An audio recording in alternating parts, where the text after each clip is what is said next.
புதுச்சேரியில் இருக்கும் கூட்டணியை காங்கிரசார் மதிக்க வேண்டும். அவசரப்பட்டு அறிக்கை விட்டால் டெல்லியில் நடந்தது போல் நடந்துவிடும் என திமுக அமைப்பு செயலாளர் RS பாரதி எச்சரிக்கை விடுத்துள்ளார். புதுச்சேரி மாநில திமுக மற்றும் தட்டாஞ்சாவடி தொகுதி திமுக சார்பில் நடைபெற்ற தமிழக முதலமைச்சர் மு க ஸ்டாலின் பிறந்தநாள் விழா மற்றும் பொதுக்கூட்ட நிகழ்ச்சியில் சிறப்பு விருந்தினராக RS பாரதி கலந்து கொண்டார். அப்போது பேசிய அவர் இவ்வாறு தெரிவித்தார்.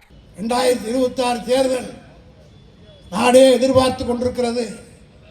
புதுச்சேரியில் என்ன நிலைமை என்று நான் மிகுந்த பணிவோடு எல்லோருக்கும் தெரிவித்துக் கொள்கிறேன்.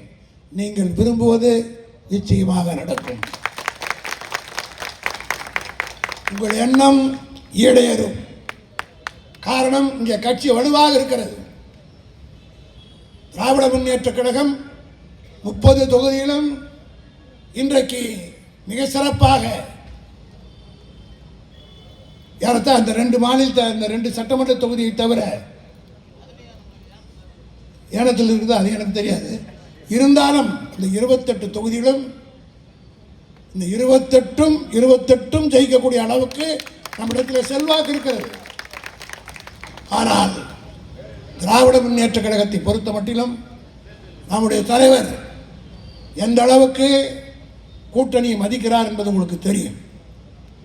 அந்த வகையில் எல்லோரும் நடந்து கொள்வது நல்லது. அவசரப்பட்டு யாரும் அறிக்கைகள் விட்டால் பதில் அறிக்கை விடுவோமையானால் டெல்லியிலே என்ன ஆச்சோ அது ஆகிடுவோம்.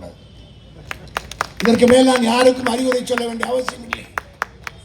ஏனென்று சொன்னால் டெல்லியிலே ஆம் ஆத்மியும் காங்கிரஸும் கூட்டணி ஏற்பட்டிருந்தா அங்கே ஆட்சி மாற்றமே வந்திருக்காது. 22 தொகுதியில் ஆம் ஆத்மி ஜெயிச்சது, 12 தொகுதியிலே காங்கிரஸால் தோத்தது. இந்த 2 பேரை சேர்த்திருந்தால் அங்கே பிஜேபி டெல்லியில் வந்திருக்காது. இதை பேசுகிறவர்கள் ஒவ்வொருவரும் பொறுப்புணர்ச்சியோடு பேச வேண்டும்.